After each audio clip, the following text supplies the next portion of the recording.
First, live, local. This is Fox 12 Now. Hello, everyone. This is Fox 12 Now. I'm Greg Nibbler. Thank you for joining us wherever you are. We appreciate it. Of course, we are live here every weekday at 1 p.m. Pacific, and we cover a lot of different segments and conversations on this show. We're on Facebook, YouTube, our website, and our app, so all great places to find this show and join in on what we're going to be talking about, and also watch them afterward. Definitely recommend downloading that Fox 12 Oregon app. But something we have been discussing here, and I'm sure a lot of you have been as well, are some of the upcoming elections that will decide a lot, not only for the city of Portland, but Multnomah County and Oregon in general. But Multnomah County is what we're focusing on right now, in particular, that Multnomah County Commissioner District 2 position. We've spoken to a few candidates already, and today we're going to speak to another one, and that is Nick Hara, who's going to be joining us right now as we speak. And Nick, thank you very much, for being here with us today. I appreciate you joining the show to have this conversation and to talk about your policies and where you want to go. But I think to start off, if we could you give everyone just a little bit of a background on yourself, both as an Oregonian, as a Portlander, but then also just some of the different things you've worked on when it comes to politics? Yeah, absolutely. First of all, Greg, thanks for having me on. I'm really excited to be here. Let's just start with sort of, what I've been doing with my life. For all my professional life, I've been working on collaborative governance structures and specifically working in data. So how do we use data to make better decisions about how we do things? I've had the privilege of working for organizations like the United Nations, where I got to be an account manager for a tech company who was specifically working with data products to help them work on the most pressing challenges that they have. And then in 2020, I actually switched over, said, that was fun work, good work, but I'd like to get going on doing something more meaningful and more direct. So I actually joined Alexandria Ocasio-Cortez's campaign as their data director. And I've been was there for 4 years helping do direct action work. So it wasn't just your standard campaign work. It was doing some really cool stuff like during the pandemic when it first came out, I actually told my team, hey, we've got to figure out a remote plan about 3 weeks before the actual lockdown orders came in, because that's what the data was telling us. And then after that, we switched from doing, standard door knocking to actually doing direct food aid, helping with filling out the census for historically undercounted populations, things like that. And then I've moved here, to Portland because it's actually kind of a funny thing. It's a lifelong dream to be living here in Portland. My all my extended family's here, but I haven't had the ability to grow up here. Coming here every year of my life multiple times, but never having a home. And my wife and I, sometime in 2020 said, let's figure out where we want to be. And so we've started a family now. I've got a 1-year-old, and I'm doing what I've always wanted to do. And that's being here. So I think a couple of things there just before we go forward, just talking about some of those things in the past. I think that's an interesting use of data. So that's something that you focused on before. And looking at that, with your history of utilizing data to analyze maybe policies or outreach in certain ways, depending on what it was, how do you think that you can apply that here in Portland for the situations that we may be facing right now? I mean, it's funny. It's like it's both endless and incredibly limited, right? I think a lot of people think of data as this magical thing that's going to provide you with answers. What you actually end up with most of the time is a very incomplete picture of what is a reflection of reality. If you talk to data professionals who have done this for years and years, what you hear them often say is it's like looking through a pinhole. You get a little bit of detail about what's going on outside, but it's never quite enough to make a full informed decision. So for me, one of the things that I really see, and you actually see this a lot, just everywhere, is people thinking that sort of magical reality is possible with data. But as you get better at using it, you realize that it's really a conversation that you're having, where you're getting little bits of information coming in, and then you're learning to ask new and meaningful questions. And one of the things that I really see with Multnomah County right now is that it's what we when I was working for the data company, what we called very early in its journey to using and utilizing data. They've got some really great reports, some really meaningful stuff is coming out of some of those departments. But I would say that on the whole, there is an emphasis on, say, large numbers or collecting data that we already know how to collect, things like demographic information. And then that application gets a little bit lost. And I'll give you a really great example is the Joint Office of Homeless Services. They recently released a report about retention and tenure for their frontline staff for the 19 contractors that they use to do homelessness outreach. And of those, every single one of them had all of their frontline staff had an average tenure of less than 1 year. And that creates a real problem of continuity. So if you are an individual experiencing homelessness and you go and you actually get into a situation of being housed afterward, that's great. But 1 in 4 people actually come back out of that and have to use JOHS's services again. When they come back, on average, the people that they were working with are gone. There's no institutional knowledge within those spaces. There's nobody who knows you anymore. It creates a situation of feeling lost, like nobody. And that's exactly the opposite of what we want to do with these kinds of services. And so a great application of that data is asking, why are we losing the people that are most valuable, the frontline workers who are actually working to help these individuals move from that state of houselessness into a home and a permanent situation. And the biggest thing that jumps out is that most of those staff aren't getting paid what's considered a living wage here in the region. So if we want to solve homelessness, from my perspective, we should start with, some of the things we can control, which is like paying the people that are doing that work a wage that isn't also putting them into houselessness. And so when you're looking at that for these organizations that are helping, using the houselessness, homelessness example, Yeah. for looking at these agencies that are helping out, you have a combination of governmental organizations, city organizations, Yeah. county, and private. So how would you try to address some of those pay inequities that you're seeing from your perspective from that data and solve some of that issue to keep those people in Yeah. there for that institutional knowledge? Well, for every single one of those contractors, Multnomah is the primary contractor. Every single one of them, Multnomah is providing 50% or more of their total budget.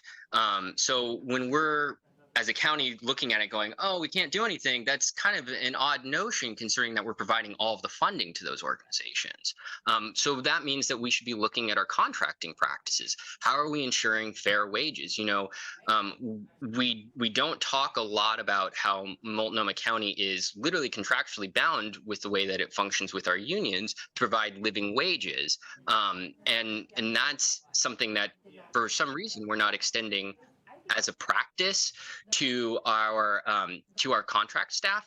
That to me seems like an area where we could really be looking to make some improvements. Otherwise, if we really want to be serious about houselessness, again, putting our frontline staff in a position of having to commit to the mission, or maybe even being able to put food on their own tables, is not in fact a full-throated commitment to a solution. What are some of the other major issues that you're seeing, particularly within your district, that you would like to tackle? Yeah, I think something that I find is really hard with local government, just in general, like anywhere you're going to find this as an issue, is transparency and having the people who are affected most by the programs that a local government is working on, have them be informed about it. And I'll give you a really great example. Is I recently went to a neighborhood association meeting, and a woman of color came in, and she sat down, and everybody, welcomed her. The board was like, "Hey, who are you? We haven't seen you before." It was, and really wanted to get to know her, which was great. It was that very welcoming atmosphere that I've experienced literally everywhere I've gone in Portland, and I think we're all very good at. But at the same time, this woman said, I thank you so much for letting me know about this, but I've lived here for 15 years, and I've never heard about this. I don't know anything about what these neighborhood associations are doing, and I don't know anything about what's going on. How can I get more information about it? And the answer was unfortunately a bit of a shrug. It's pretty clear the neighborhood association had been thinking through the problem, trying to figure out how to solve it, but hadn't figured out a way. And at the same level, when I go and I talk to folks about, what Multnomah County does, I get that similar collective, like, I don't know what we do. And just to clarify for folks, it's library services, it's homeless services, it's the sheriff's department, it's maintaining roads and bridges outside of Portland. There's tons and tons in this $3.5 billion budget that benefits everyday residents here. But there's a real disconnect, I think, in terms of understanding what that is and being involved in it. And I think that often in local government, we mistake the lack of a response or the lack of people saying something as either disinterest or as it's not a problem. And that to me is a problem, right? There's a lot of built-in assumptions there. I feel like we as a government, it's our job to figure out what people really, really want and to enact that. And that means being very, very active about the way we go out and collect information and make sure that we're actually, doing something that's beneficial to the community, or that the community knows that there are some cool programs that we're working on. So would this involve better communication of that as far as how you're going to outreach to just the community as a whole? I'm sure maybe online campaigns, but obviously that's not going to reach everybody. So what would be the ways that you would communicate that these systems are there and these organizations are there? Yeah, it's so funny because to me that's it's such a whole organization problem, right? It's something where we need to rethink the fundamental assumptions of how we function governmentally in a lot of ways. And to break it down, right? You're absolutely right. It's better outreach programs. It's more investment in outreach programs. But it's also that when we go and we look at, you go to the Multnomah County website and you say, okay, can people find the services they're looking for? That they're actually able to go and find them. Something that I find is really sort of interesting is, I try to do as much research, try to read as many reports as I possibly can from every department that's on the website. And I can't. I can't mostly because I have a lot of trouble navigating our website, and often I know exactly what I'm looking for. And so it's those kinds of steps where we're starting to ask more comprehensive questions about, are we accomplishing our mission through the ways that we're doing things? Sometimes I lean a little bit on technology as one issue, but I think it's also attitudinal, it's organizational. How are we as an organization putting front and center community engagement, and what does that really mean? Because you can see, again, in a lot of those departmental reports that these departments are saying that, they're saying, hey, we really want to make community engagement front and center component of it. But then you still end up with what I saw, in that neighborhood association meeting, where people who have lived in the area for decades or more just don't know what's going on. Let's talk about the actual race itself. So in this race for District 2, there's a pretty diverse set of candidates as far as institutional knowledge, background, whether that's political or in the business side of things. So there's a wide range of ideas in that. So for you personally, what do you think it is about your qualifications that has you stand out amongst those other candidates? Yeah, I think that institutional knowledge can be good. I think it can also be limiting sometimes. One of the things that I've really experienced over my time working with different organizations, in particular, I'm thinking of the United Nations right now, is that there are 46 or so different agencies. Some of them run really, really well. They run super well. Some of them maybe not so well. And the thing that I've seen that's been really different about the ones that not only know their mission and execute it well is the ability to build trust, both between organizations, so with their partner entities, as well as up and down the ladder. So at the top, you are building trust in your leadership and your decision making. And that travels down in saying, hey, we can also build a lot of trust with the people that are actually executing the work. And what I've found about that I really enjoy is that it seems simple, right? It seems really simple. It's like talking to people. It's making sure that your staff have the tools they need. And it's making sure that they have good job satisfaction, that they've got meaningful relationships in their workplace, right? That all sounds really simple, but it's probably the most difficult task of any organization out there. And what I see right now is that we're getting a lot of the same faces coming back up that have this same built-in perspective, have this entrenched idea of how the politics in the area work, how they must be done in order to do things.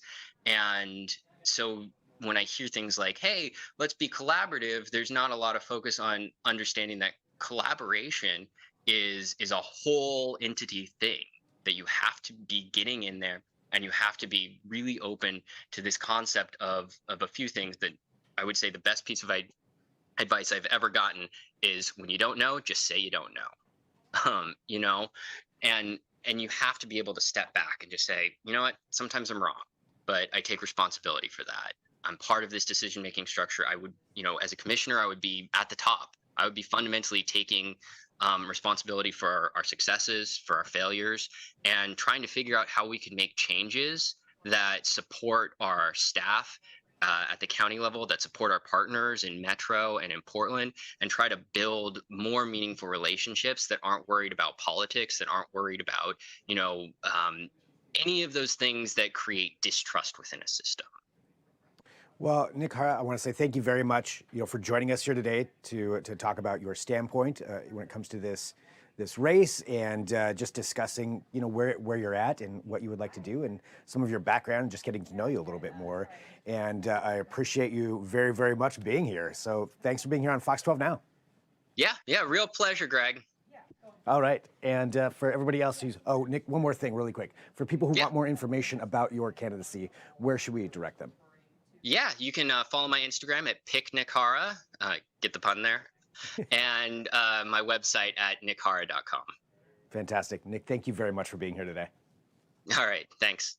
And for everybody watching, again, this is Fox 12 Now, so I appreciate you joining the show. We do cover a wide range of topics on here. If this is your first time watching, you can always check out past segments, interviews, whatever it may be, with the Fox 12 Oregon app. So that's on whatever platform you're on. I recommend just downloading that. And as I mentioned, we cover a wide range of things here, whether it's political candidates and talking about issues that obviously affect everybody in Multnomah County and maybe even beyond.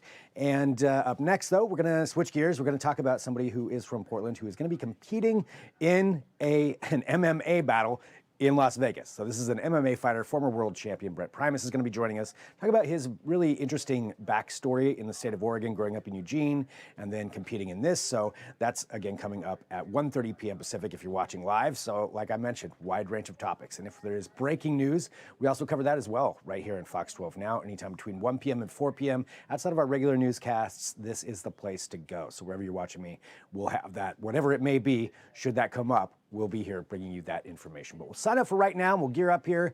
Again, if you're watching live, in about 10 minutes, I'll be back. So